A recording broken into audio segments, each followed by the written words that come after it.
Thank you very much, Speaker. This is deja vu. I remember debating Bill 50, which is this bill in its previous incarnation before the prorogation that my friend from Davenport just referred to.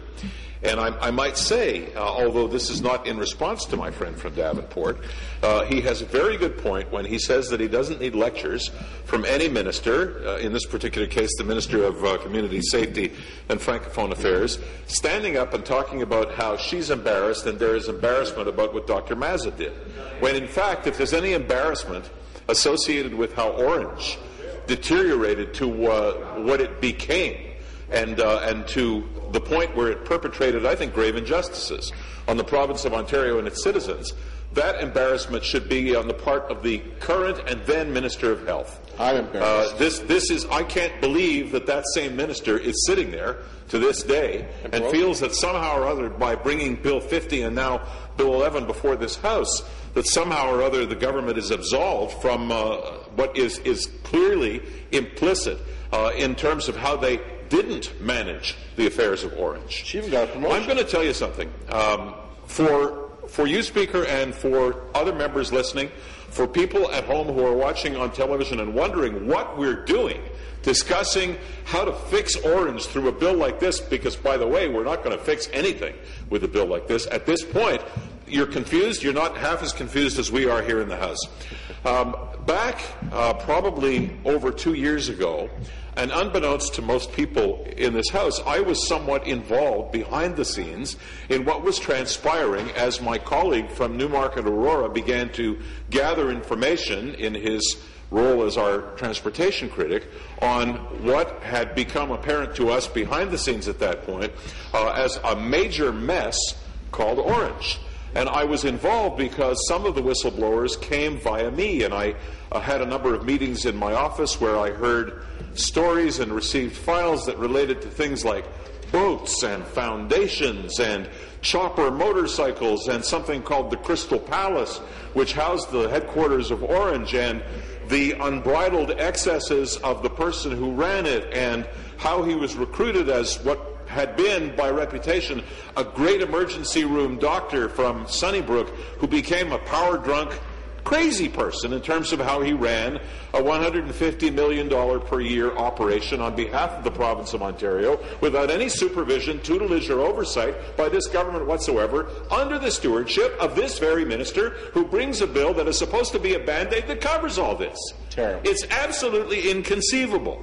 Orange was, to the points raised by some of my government colleagues, was originally designed to replace the Ontario Air Ambulance Service, its predecessor, and that indeed did start under a Conservative government, but was brought to fruition in the incipient stages of the new Liberal government after 2003.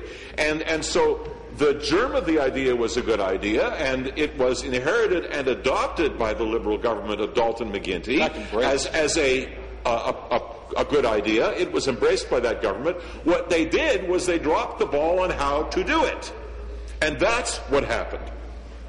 So here we are today, and what we're talking about is a bill that effectively, to coin a phrase, locks the stable door after the horse is gone. That means that we're operating on the basis that we're way too late. But to use another cliche, during the period of time that Dr. Mazza ran Orange, what we were doing was we were giving the keys to the henhouse to a fox. And that fox had his way with all of the hens in the henhouse, and now we're here putting the Band-Aid on. So it pains me to be standing here today and talking about this when we finally do see this bill go to committee, as I'm sure it will, despite the fact that I have no intention of voting for it. It will be discussed, and it'll come back in some form, and it'll still be unacceptable because at the end of the day, unless serious oversight clauses and controls are brought into this bill, until reasonable protections for whistleblowers are brought into this bill is not worth the paper that it's printed on. So the McGuinty-Wynne Liberals are in a position where they want to use this bill as a screen, but they can't use this bill as any kind of a public relations ploy to erase the fact that they sat idly by as millions of taxpayer dollars went down the drain with Orange. And this happened over a period of years. People knew, and I would have to suggest that there were some signs inside of the ministry that this was going on, and yet the ability for it to trickle up to the minister or find its way up to the minister, it should have been a red flag in her eyes, just wasn't there. I will recall for this House another day, and it was several Christmases ago. This House was on its last day before Christmas break, and I guess it must have been 2010.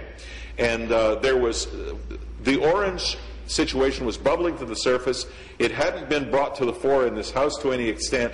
I was on media point that day, so it was my job to be spokesperson for my party, and I was making the rounds to the different media outlets to talk to them about Orange.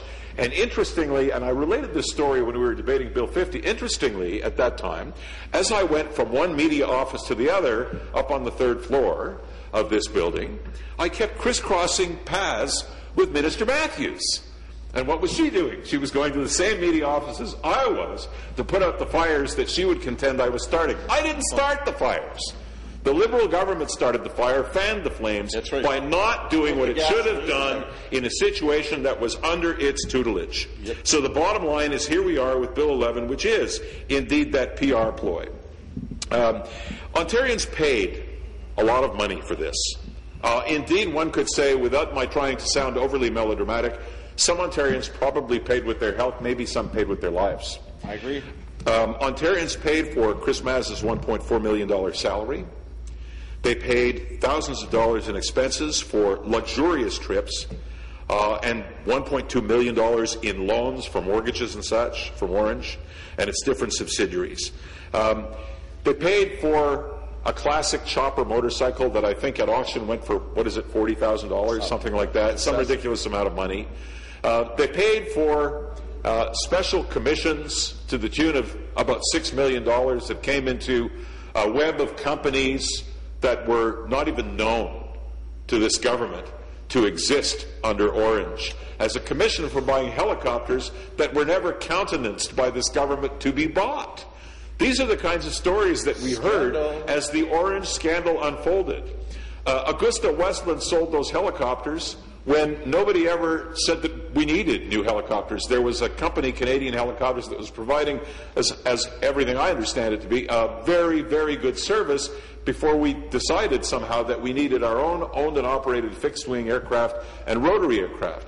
The people who ran the Orange organization at that time raised the money for that by setting up companies that floated bond issues and pulled $200 million, $250 million out of the air to buy those helicopters, and still this government didn't step in. So I could go on with stories about how this all unfolded from my own recollections or from testimony given at committee, but the fact of the matter is all of this went on under Liberal noses, and no Liberal noses smelled a rat.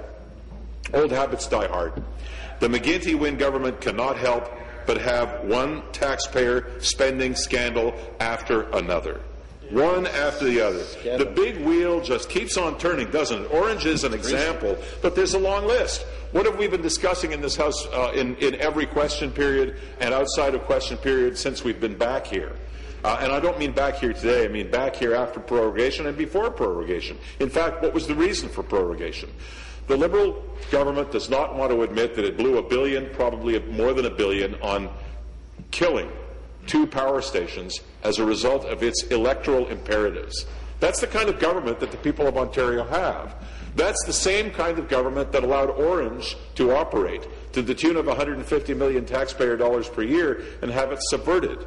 The same government that took $1 billion and said we're going to build an e-health system that will be something to behold, and we don't have an e-health system here except where it's been assembled by the private sector in small little pockets. We don't have a pan-Ontario system where other jurisdictions do. Why? Because $1 billion was shoveled out the door to Liberal-friendly consultancy firms. Sure. That's what this government does. So I'm debating Bill 11 under a fairly large umbrella here, talking about scandals, but that's what this is.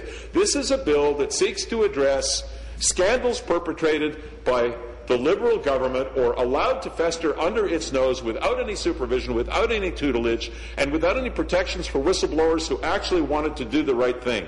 So I'm adding my voice to debate, but I have no intention of voting for this bill. Thank you, Speaker.